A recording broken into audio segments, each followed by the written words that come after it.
Parte dos organizadores adorou seu plano, outros não gostaram e foram embora.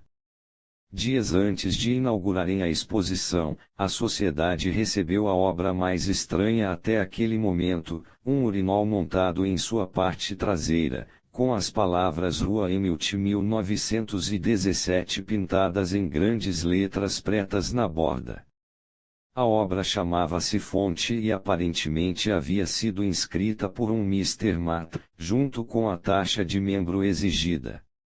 Ao ver a peça pela primeira vez, o pintor George Bellows, membro da diretoria da sociedade, reclamou dizendo que era indecente e que a sociedade não poderia exibi-la. Ehrenberg discordou, disse que podia discernir uma obra de arte interessante em seu formato e apresentação. A exposição é para isso, ele falou para Bellows. Uma oportunidade para o artista enviar o que ele quiser, para o próprio artista decidir o que é arte, não uma outra pessoa. Bellows não arredou o pé. Horas antes da abertura da exposição, a diretoria se reuniu e votou aprovando, por uma ligeira margem, a não exibição da peça. Ehrenberg e Duchamp renunciaram na mesma hora.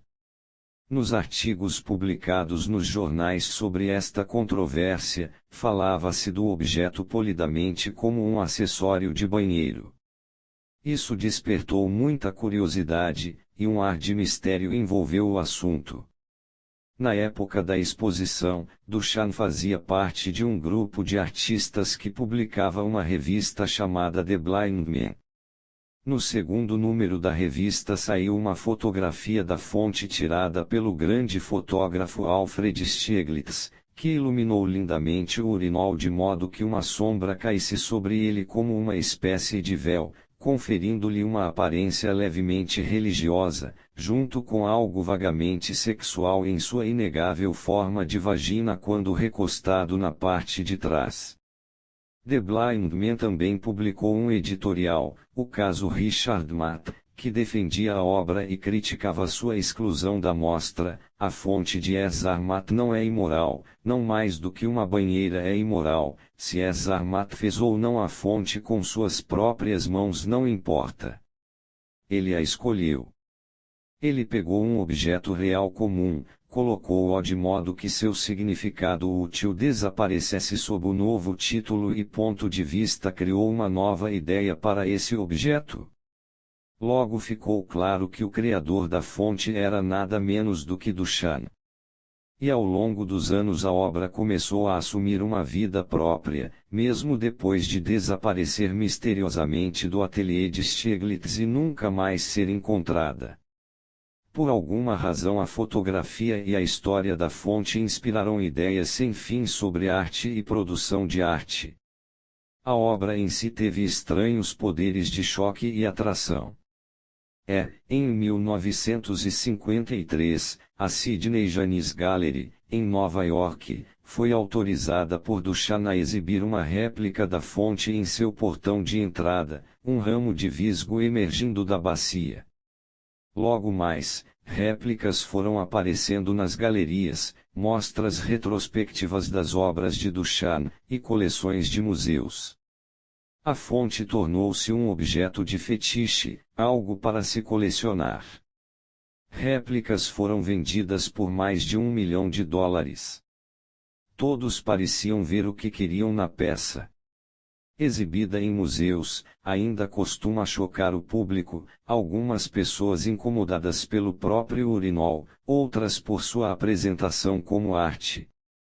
Críticos escreveram extensos artigos sobre o urinol, com todos os tipos de interpretação. Ao colocar em cena a fonte, Duchamp estava urinando no mundo artístico, ele estava brincando com as noções de gênero, a peça é um sofisticado trocadilho, e outras coisas mais.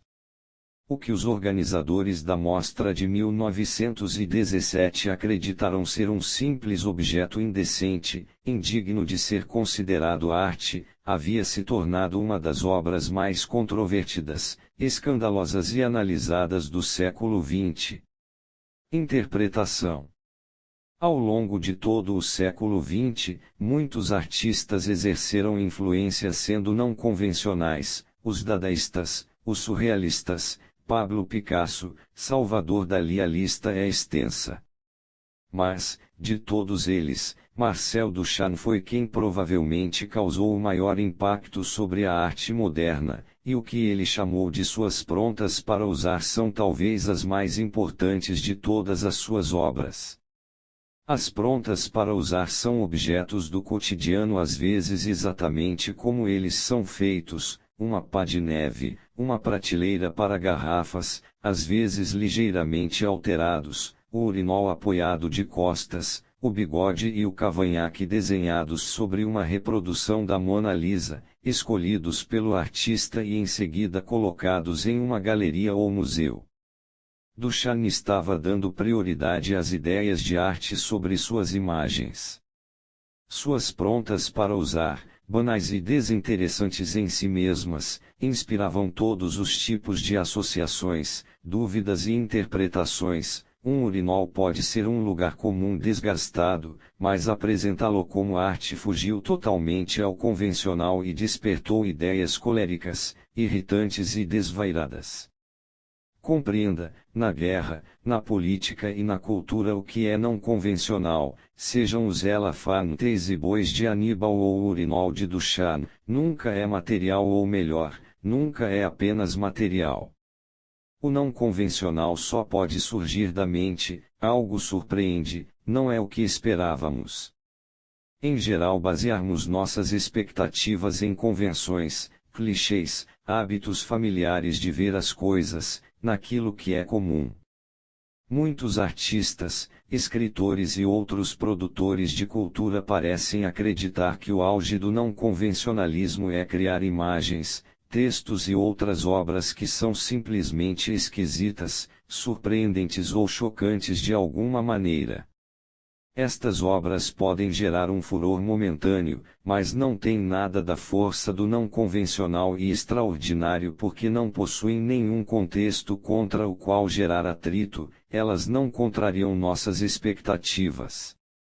Nada mais do que estranhas, elas rapidamente são esquecidas. Quando lutar para criar o extraordinário, não se esqueça, importante é o processo mental, não a imagem ou a manobra em si.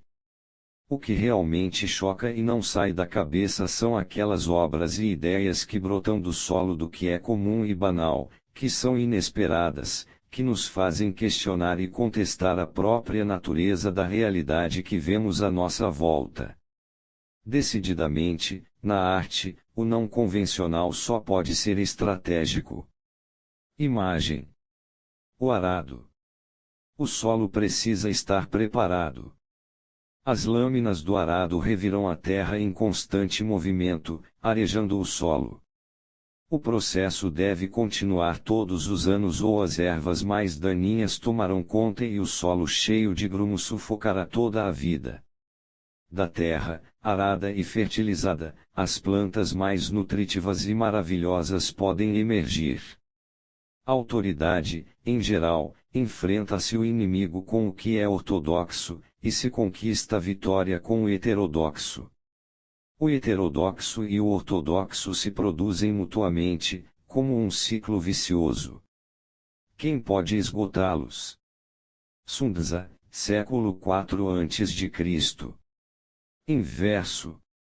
Não existe nenhum valor em atacar os adversários de uma direção ou de um modo esperado, permitindo que enrijeçam sua resistência, isto é, a não ser que sua estratégia seja o suicídio. 25. Ocupe o terreno elevado da moral. A estratégia justa. Em um mundo político, a causa pela qual você está lutando deve parecer mais justa do que a do inimigo.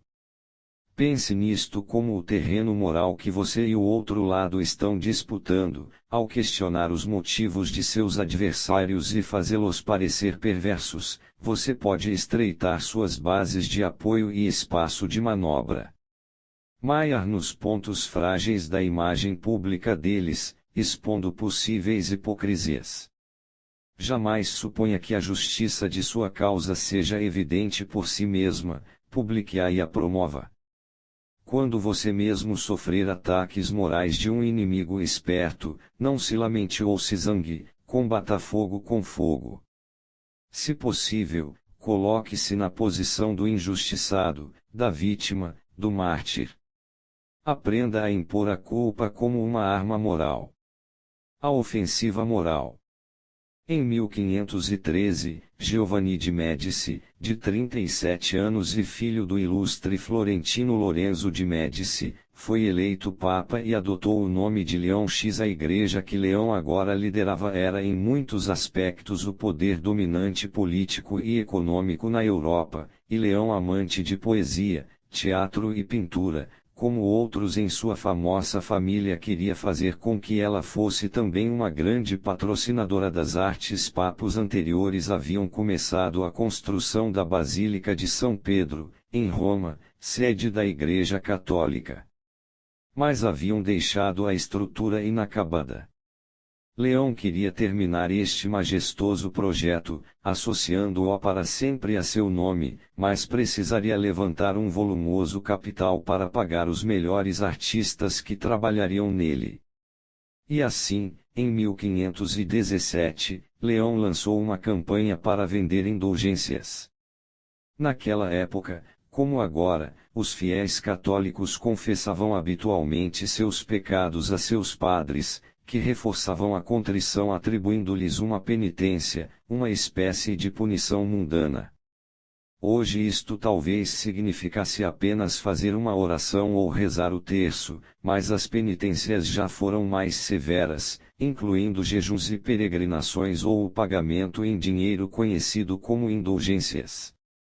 A nobreza podia pagar uma indulgência na forma de uma relíquia sagrada adquirida para sua igreja, uma grande despesa que se traduziria na promessa de menos tempo no purgatório depois da morte, o purgatório sendo uma espécie de casa de passagem para os que não eram maus o suficiente para o inferno, e não eram bons o bastante para o paraíso, por isso obrigados a esperar. As classes mais baixas poderiam pagar uma taxa menor para comprar o perdão por seus pecados. As indulgências eram uma importante fonte de renda para a igreja. Para esta campanha em particular, Leão despachou um esquadrão de vendedores especializados em indulgências por toda a Europa, e começou a jorrar dinheiro.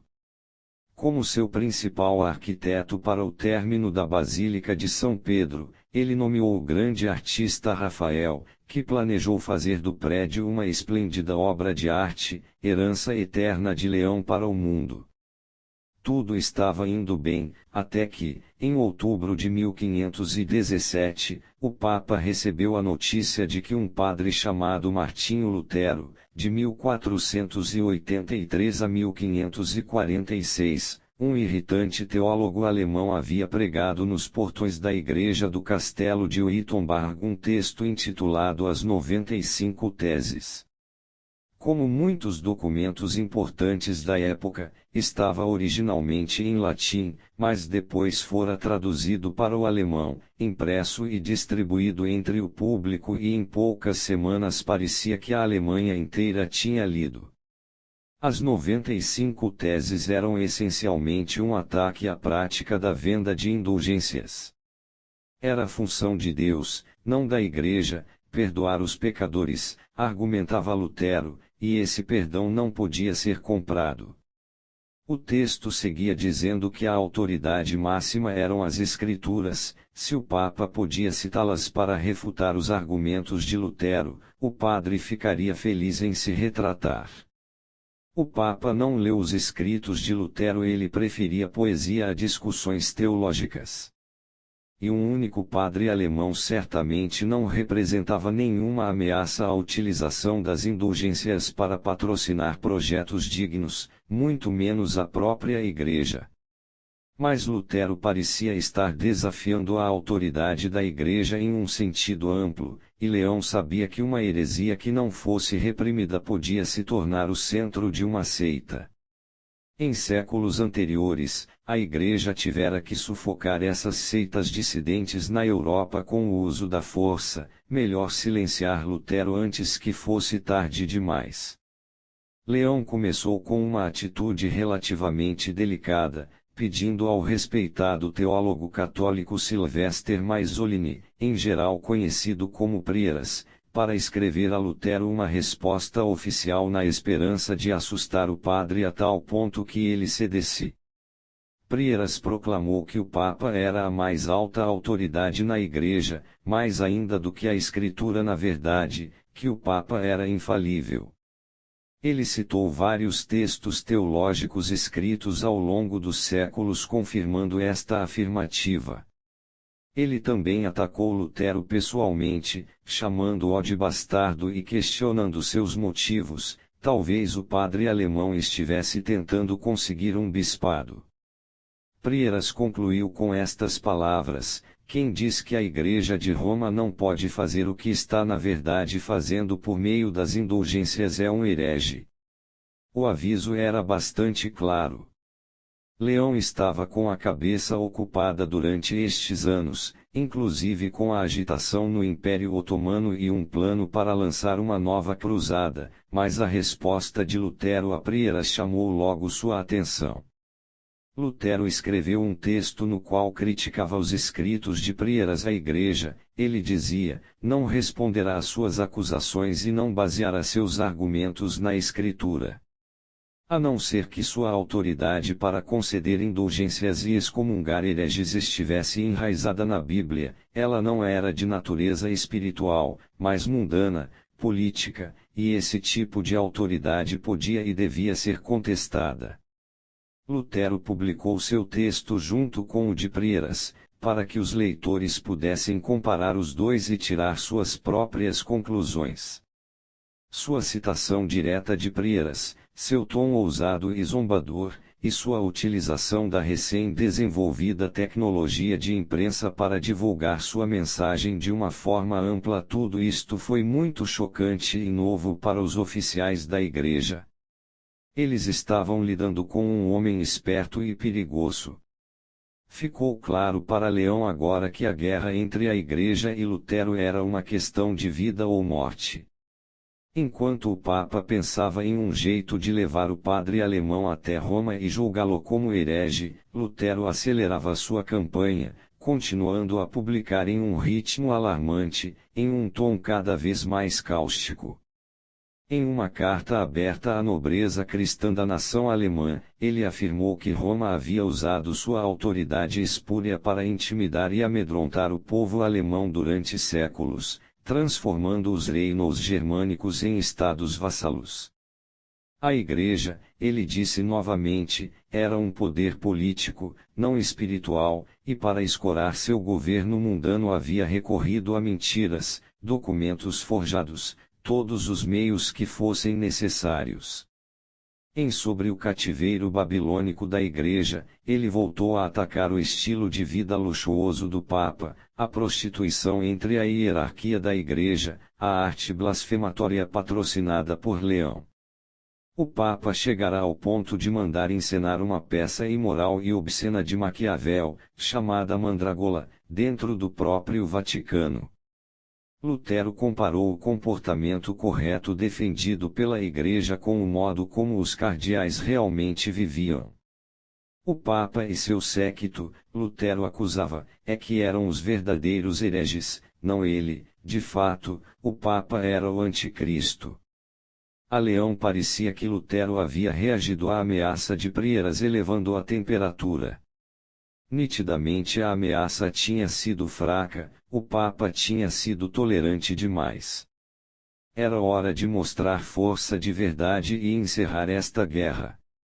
Assim, Leão redigiu uma bula papal ameaçando Lutero de excomunhão. Mandou também oficiais da Igreja à Alemanha para negociar a prisão do padre. Estes oficiais, entretanto, voltaram com notícias chocantes que alteraram tudo. Nos poucos anos transcorridos desde a publicação de As 95 Teses, Martinho Lutero, um desconhecido padre alemão, havia se tornado uma sensação, uma celebridade, uma figura amada em todo o país. Onde quer que os oficiais fossem, eram assediados com perguntas impertinentes, até ameaçados de apedrejamento. As vitrinas das lojas em quase todas as cidades alemãs exibiam quadros de Lutero com uma auréola sobre a cabeça. 9/10 dos alemães gritam vida longa a Lutero, um oficial relatou a Leão, e o outro 10º morte a Roma. Lutero havia de algum modo despertado o ressentimento e o ódio latentes do público alemão pela Igreja. E sua reputação era impecável, seus livros vendiam muito, mas ele se recusava a receber rendimentos provenientes de seus escritos, praticando claramente o que pregava. Fazer dele um mártir agora seria deflagrar uma revolução. Não obstante, em 1521, Leão ordenou que Lutero se apresentasse na cidade de Worms diante da Dieta Imperial, uma reunião de príncipes, nobres e membros do clero alemães organizada pelo recém-eleito Sacro Imperador Romano. Carlos Villião esperava conseguir que os alemães fizessem por ele o trabalho sujo, e Carlos era receptivo, uma criatura política, preocupada com os sentimentos anti-autoritários que Lutero havia inflamado. Ele queria acabar com a disputa. Na dieta ele exigiu que o padre abjurasse suas pregações. Mas Lutero, como sempre, recusou e, em um estilo dramático, murmurando a frase memorável "aqui eu fico. Não posso fazer diferente. Deus me ajude." O imperador não teve escolha, condenou Lutero como herege e mandou que voltasse para Wittenberg e aguardasse seu destino. No caminho para casa, entretanto, Lutero foi raptado e levado para o castelo de Wartburg. O rapto na verdade fora planejado e executado por seus muitos defensores entre a aristocracia. Ele estava a salvo. Vivendo no castelo com um nome falso, ele conseguiu desviar a tempestade. Leão morreu naquele ano e, meses depois de sua morte, as ideias de Lutero e as reformas que ele havia defendido tinham se espalhado por toda a Alemanha como fogo selvagem. Em 1526, um partido protestante foi oficialmente reconhecido em diferentes partes da Europa.